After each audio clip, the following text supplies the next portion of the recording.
Today we'll be looking at the brief for climbing. So I'll just give a housekeeping since it's an online brief, but I'd usually provide this in a real world scenario. So aim, to outline the climbing configurations, techniques and procedures used in the PA28 for best rate of climb, best angle of climb and the cruise climb.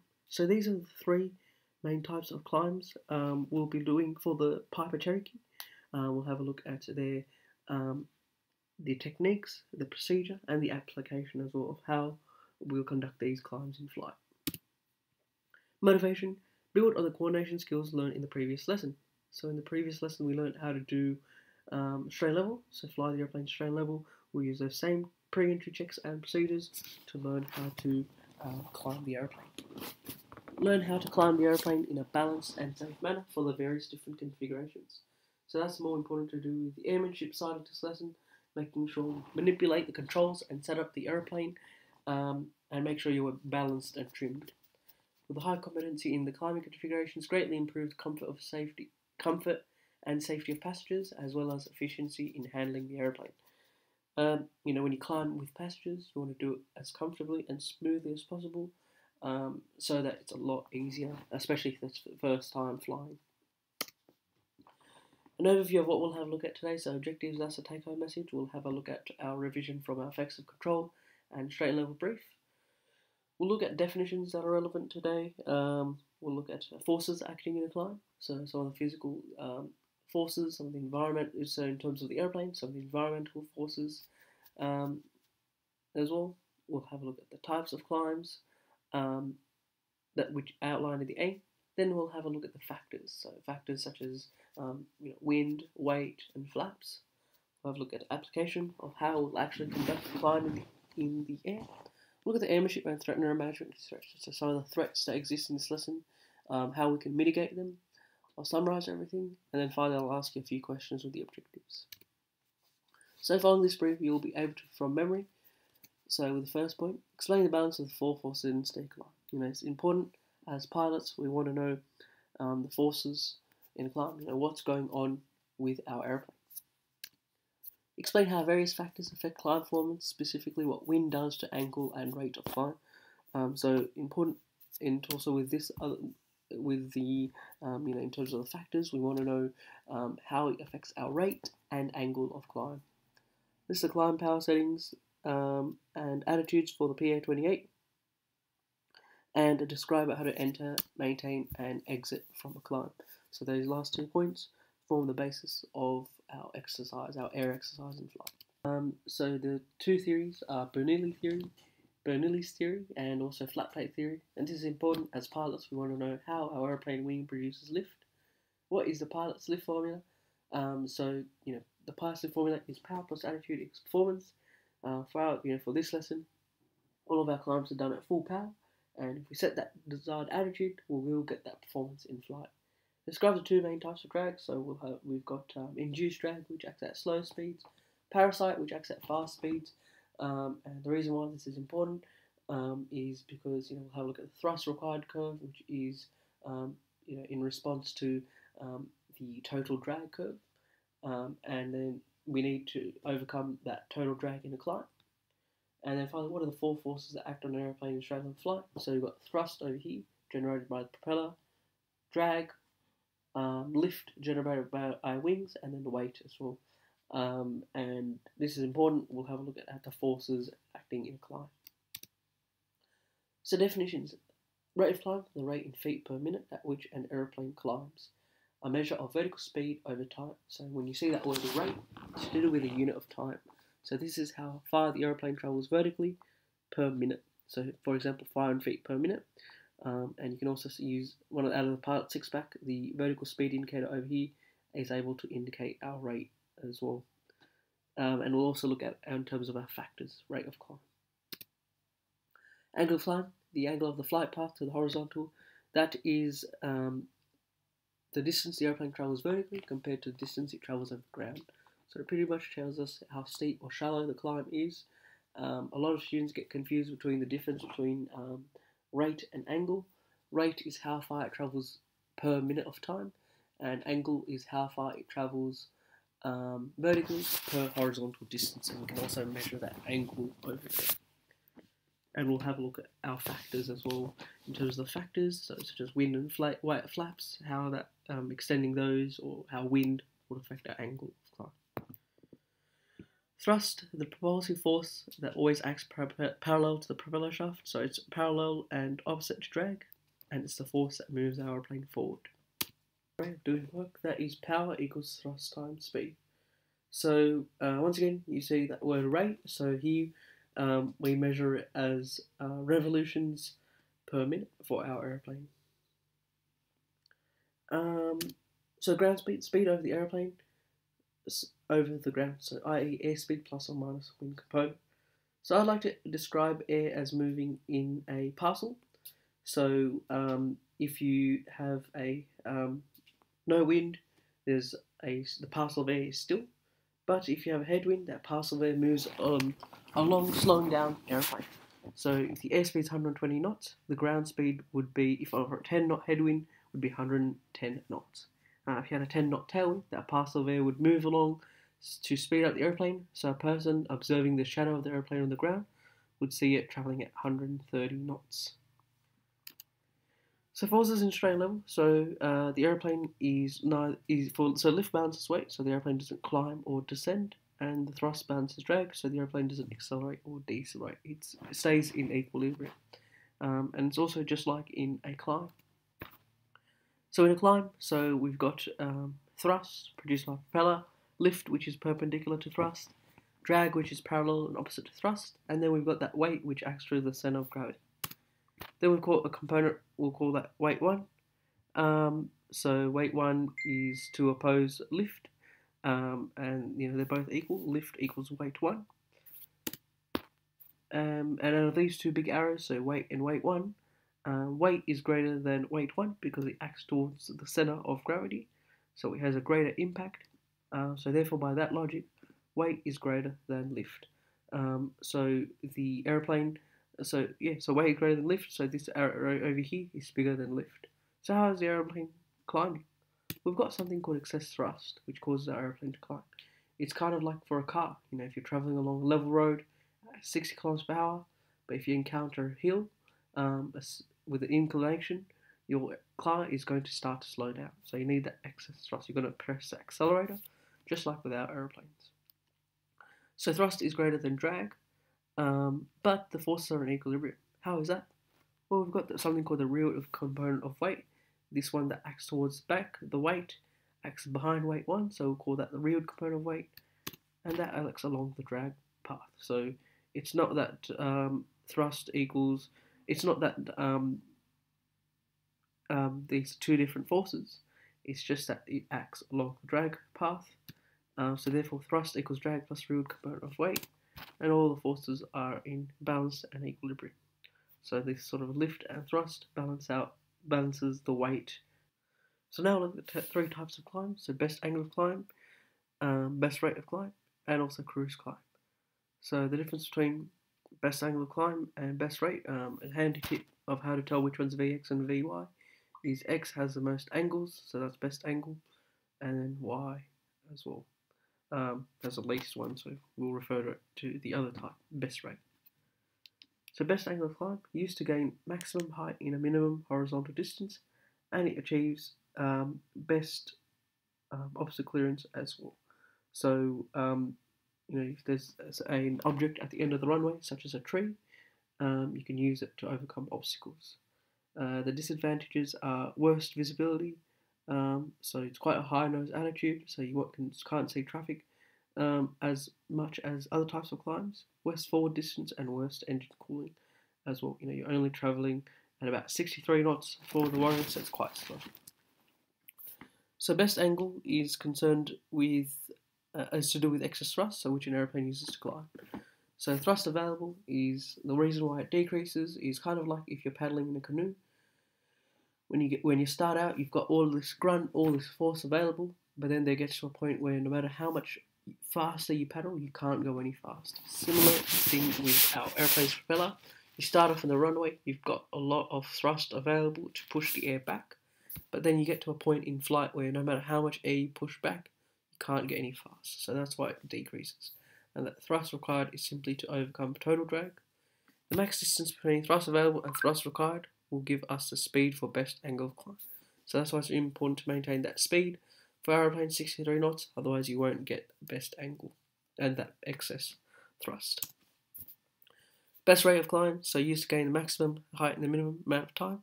So this is the highest reading on the vertical speed indicator, and we use this climb pretty much all the time.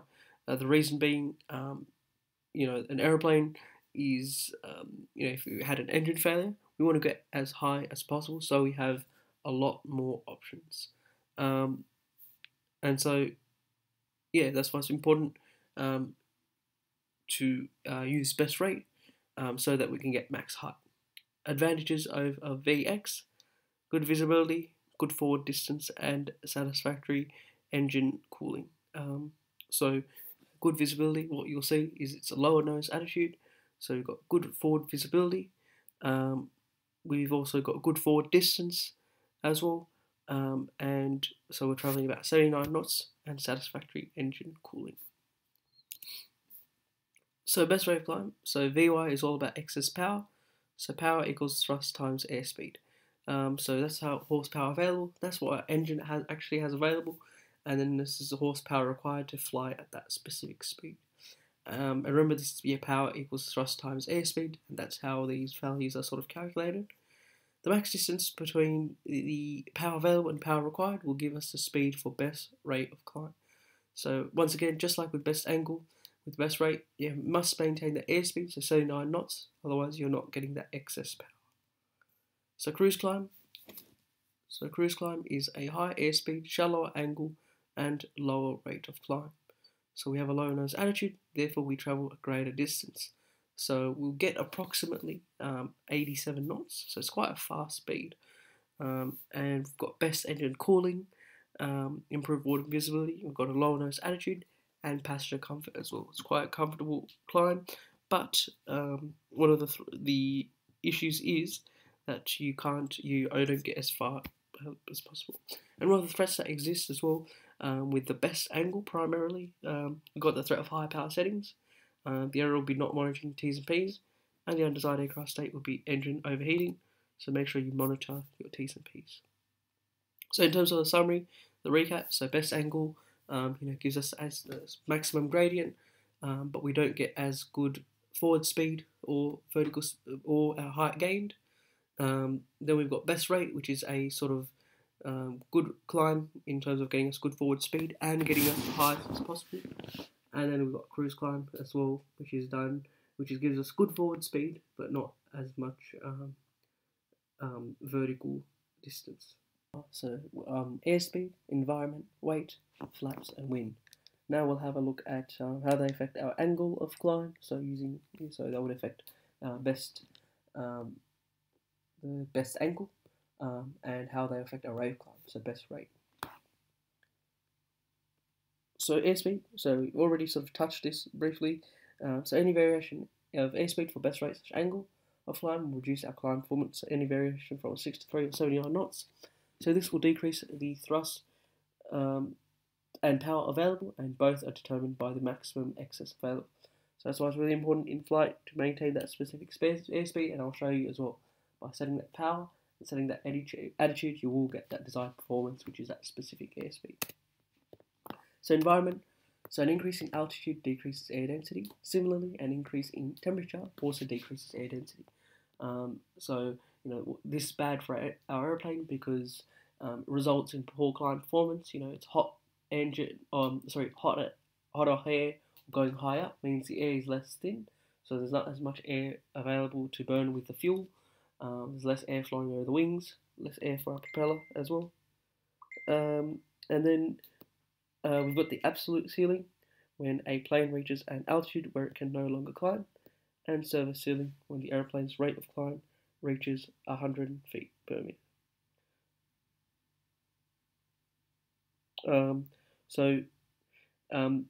At my absolute ceiling, that means that the airplane is it is the highest height at which the airplane can climb straight level, and service ceiling when it reaches less than that 100 feet per minute.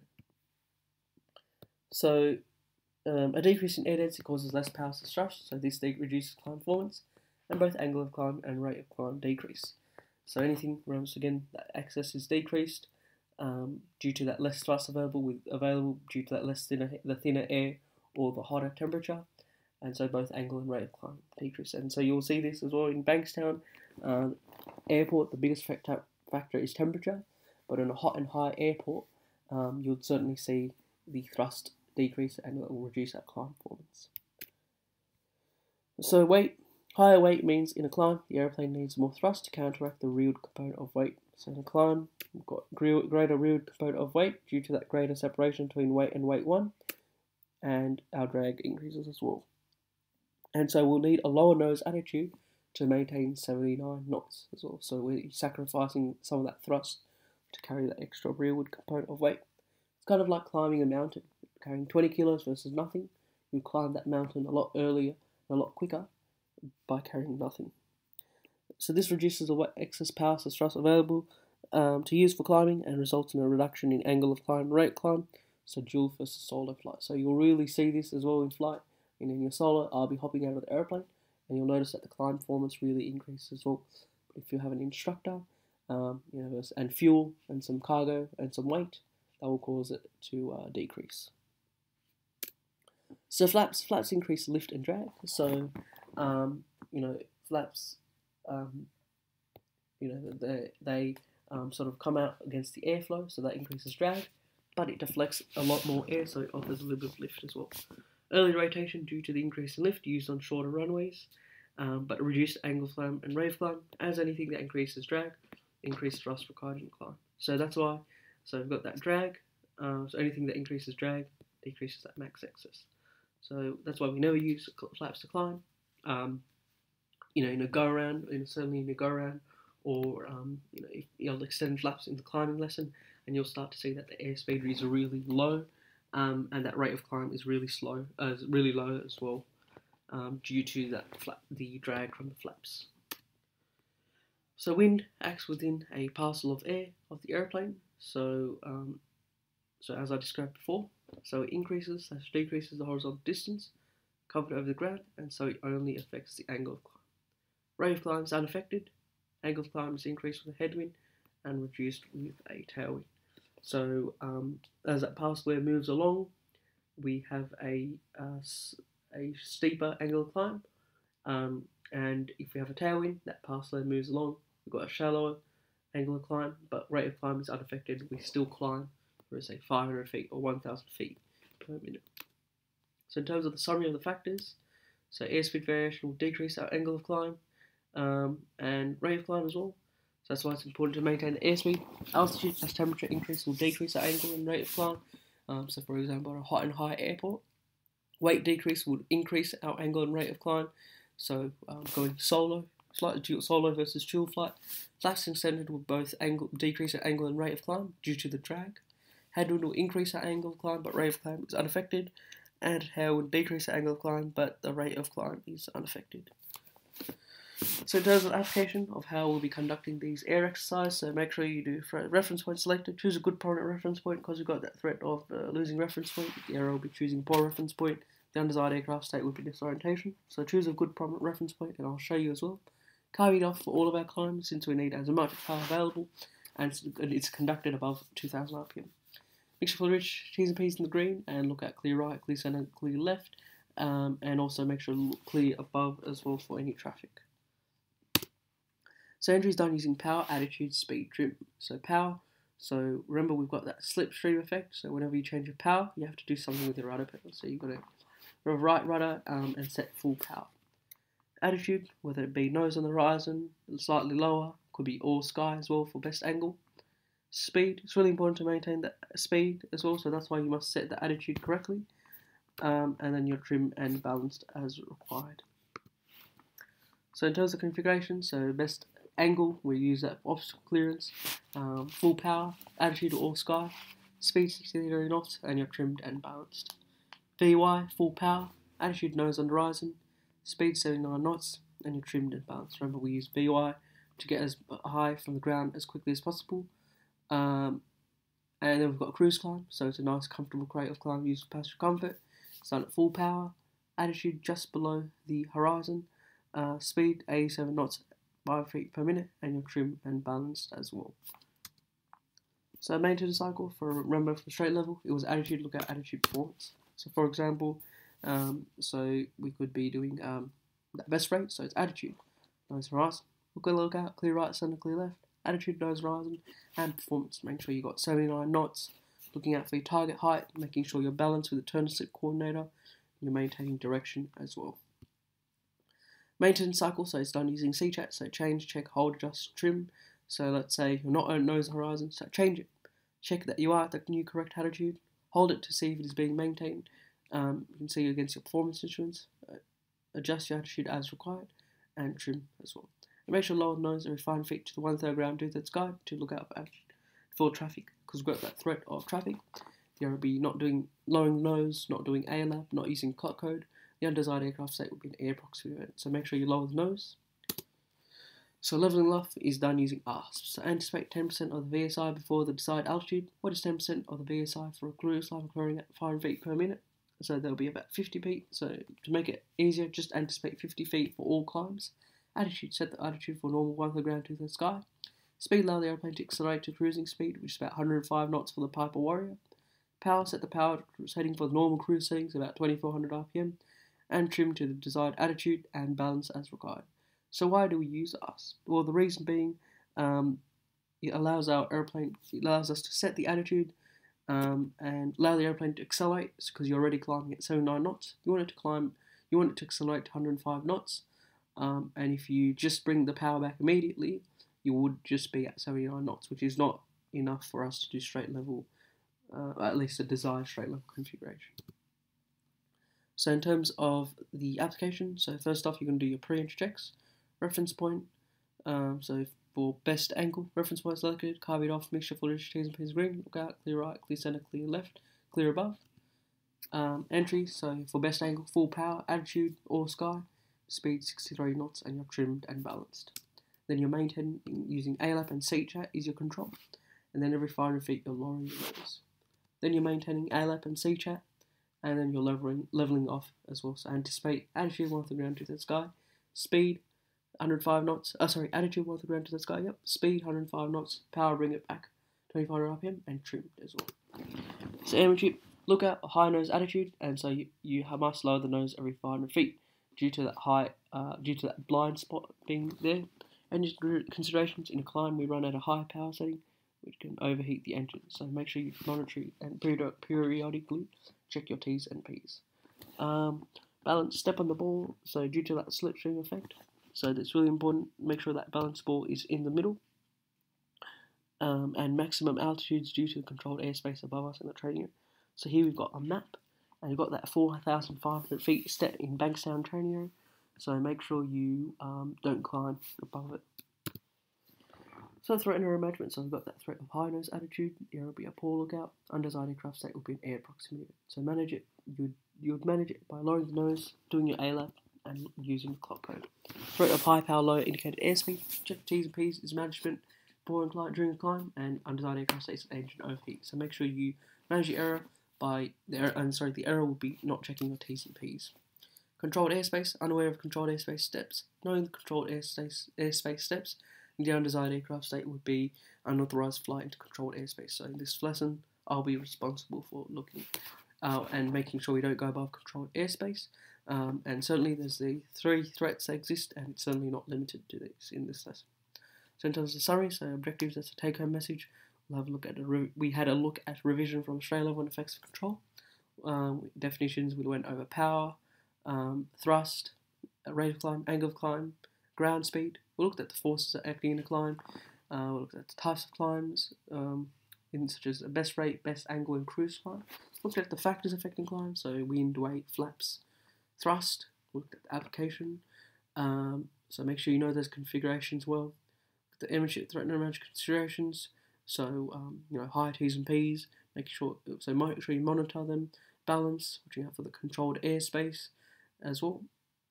Make sure you lower the nose every 5 feet. And then finally the objectives. So if you want, you can pause the video and you can answer these questions, but I'll read out the answers as well. So explain the balance of the four forces in a steady climb. So in a climb, lift is less than weight. Excess thrust causes that climb, and we've got that real component of weights, but all of our forces are in equilibrium. What does wind do to our angular rate of climb? So wind doesn't affect our rate of climb, but in a headwind, our angle is increased, and tailwind, it's decreased. So how to enter, maintain, and exit from climb? Enter it, so make sure you do your pre-entry checks. Entering is done using past. Maintenance and control is done using ALAP and CChat, and leveling off using AASPT. And list climb power settings for the best rate of climb for the warrior, so that's really important.